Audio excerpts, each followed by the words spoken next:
மதுரை ஒத்தக்கடை அருகே ஆம்னி பேருந்து மீது லாரி மோதிய விபத்தில் ஒருவர் பலியானார். 19 பேர் காயமடைந்தனர்.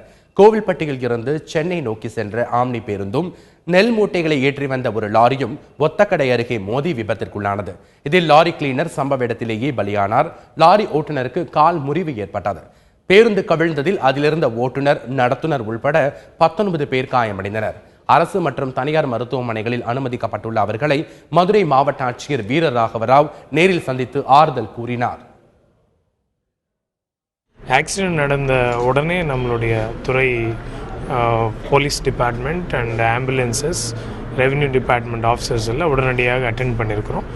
இமீடியட்டாக தேவை இருக்கிற பேசஞ்சர்ஸ் அனைவரும் ஜிஆர்ஹெச்சில் அட்மிட் பண்ணி அவருக்கு ஃபஸ்ட் எய்ட் கொடுக்கப்பட்டுள்ளது.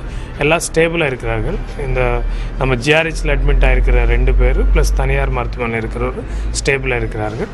இந்த இறந்தவர்களுடைய போலீஸ் துறை மூலியமாக ஃபர்தர் இன்வெஸ்டிகேஷன் நம்ம பண்ணிகிட்டே இருக்கோம்.